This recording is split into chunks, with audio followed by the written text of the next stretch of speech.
Hello everyone, मेरा नाम है संगीता सिंह और आज की क्लास में हम लोग पढ़ेंगे प्रेजेंट इंडेफिनिट टेंस से नेगेटिव और इंटरोगेटिव सेंटेंसेस बनाना। इसमें मैं आपको ये बताऊंगी कि नॉट का प्लेसमेंट सेंटेंस में कहाँ होता है और नॉट कौन से पार्ट्स ऑफ स्पीच के अंतर्गत आता है। अगर आपने मेरा प्रीवियस वीडियो देखा होगा तो मैंने आपको केवल एक रूल से बताया था कि प्रेजेंट इंडेफिनिट टेंस को कैसे बना सकते हैं। केवल आपको एक बात याद रखनी है कि थर्ड पर्सन सिंगुलर के साथ ही एस या ईएस या आईईएस का इस्तेमाल करना, अदरवाइज सबके साथ हमको जैसे वर्ब आता है वैसे उसको फॉर्म में छोड़ देना है। तो चलिए शुरू करते हैं आज का class without any further delay. सीधे पॉइंट पे आओ ना। सबसे पहली बात जो आती है नॉट के प्लेसमेंट की, क्योंकि कई बार लंबे सेंटेंसेस में नॉट की प्लेसमेंट को लेकर दिक्कत आ जाती है। नोट डाउन कर लीजिएगा कि नॉट की प्लेसमेंट जो होती है वो हमेशा फर्स्ट हेल्पिंग वर्ब होता है, जो फर्स्ट मेन हेल्पिंग वर्ब होता है उसी के बाद होता है। For example, he is not a good boy, is यहाँ पे क्या है, हेल्पिंग वर्ब है, उसके बाद ही नॉट की प्लेसमेंट हो रही है। Very good. My name is not Ruchi, is के बाद आ रहा है तो इज़ अगेन हेल्पिंग वर्ब है, उसके बाद नॉट का इस्तेमाल हो रहा है। और भी दो चार सेंटेंसेस देते हैं। We do not play in the afternoon, हम दोपहर में नहीं खेलते हैं। तो ये चीज़ क्लियर होने के बाद कि नॉट की प्लेसमेंट कहाँ होगी सेंटेंस में, अब हमको सीखना होगा कि पूरा सेंटेंस का स्ट्रक्चर कैसा होना चाहिए।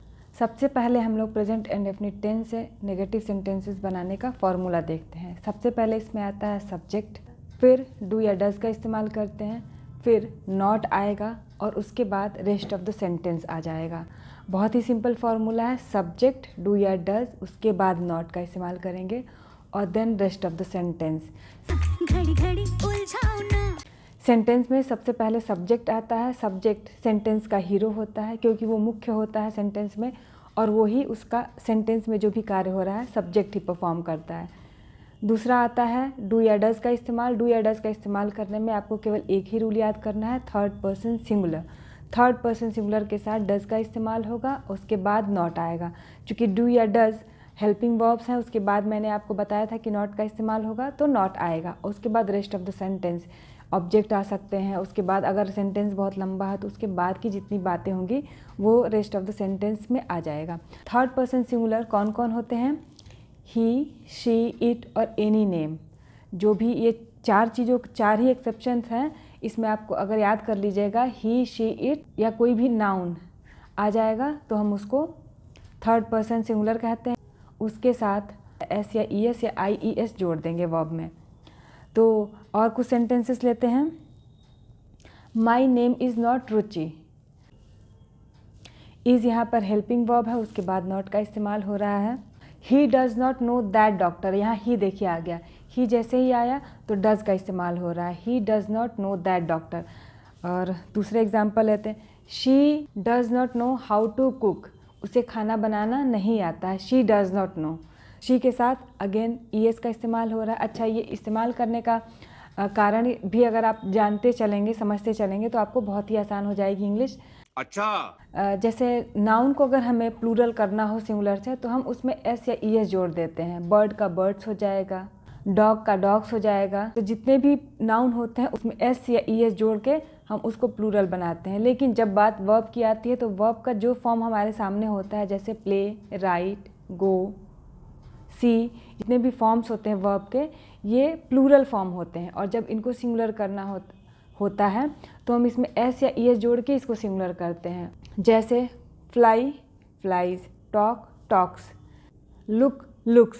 तो ये जितने भी वर्ब है, वर्ब क्या होते हैं, एक्शन वर्ड्स होते हैं, जिससे हमको कुछ क्रिया होने का या करने का पता चलता है, वो वर्ब कहलाते हैं। तो इसको जब हमको सिंगुलर करना होता है तो इसमें हम एस या ई एस जोड़ते हैं।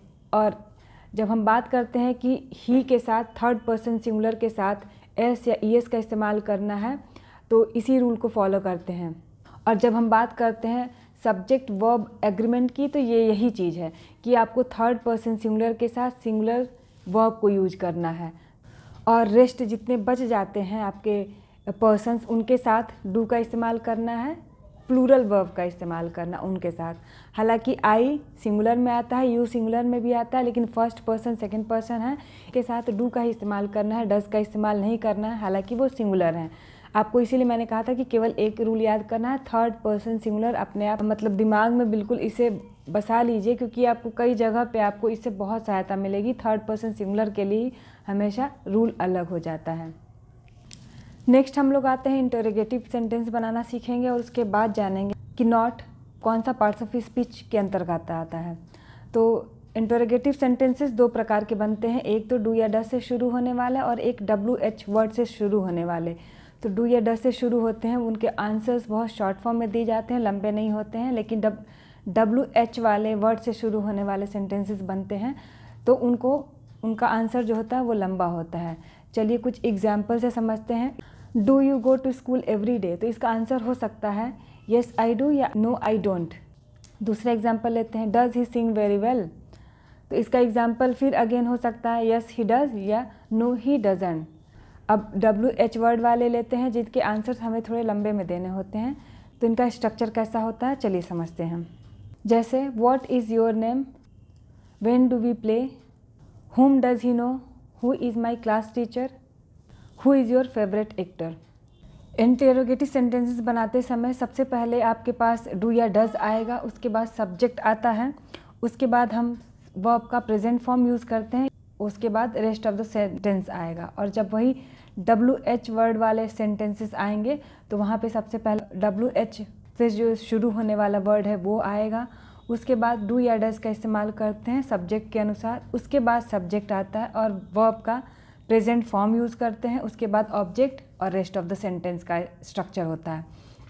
तो यहाँ आप एक बात याद रख लीजिएगा कि जब भी नेगेटिव सेंटेंस या इंटरोगेटिव सेंटेंस बनाएंगे हम तो उसमें डू या डज का इस्तेमाल चूँकि हो रहा है, वर्ब का हमेशा प्रेजेंट फॉर्म यूज होगा, उसमें कभी भी आप वर्ब के साथ कोई भी तब्दीली नहीं करेंगे। अब हम लोग आते हैं कि नॉट कौन सा पार्ट्स ऑफ स्पीच होता है। तो नॉट जो होता है वो एडवर्ब की तरह काम करता है। Adverb which adds something to the meaning of verb, adjective और अनदर एडवर्ब। इसको हिंदी में क्रिया विशेषण करते हैं। क्रिया विशेषण वह होता है जो क्रिया में या विशेषण में या क्रिया विशेषण में कुछ अतिरिक्त मीनिंग ऐड कर देता है, कुछ उसको मॉडिफाई कर देता है, उसके मीनिंग को थोड़ा सा बदल देता है। चूँकि नॉट पूरे ही सेंटेंस की मीनिंग को बदल देता है इसलिए ये एडवर्ब की श्रेणी में आता है। आई होप ये वीडियो आपको बहुत क्लियरली समझ में आया हो। केवल 2 ही 3 नियम है जिनको आपको याद रखना है। पहला है कि थर्ड पर्सन सिंगुलर को आप हमेशा अलग कर लीजिए। मज़ा आया। थर्ड पर्सन सिंगुलर के साथ ही एस या ईएस का इस्तेमाल करना है। दूसरी बात है नॉट के प्लेसमेंट की, तो नॉट को हमेशा ही फर्स्ट हेल्पिंग वर्ब के बाद रखेंगे तो कभी भी दिक्कत नहीं आएगी। और एक तीसरी बात याद रखने योग्य है कि नॉट एडवर्ब होता है। अगर ये वीडियो आपको हेल्पफुल लगा हो तो अपने फ्रेंड्स और फैमिली के साथ शेयर ज़रूर करें। Keep watching and keep learning. Thank you.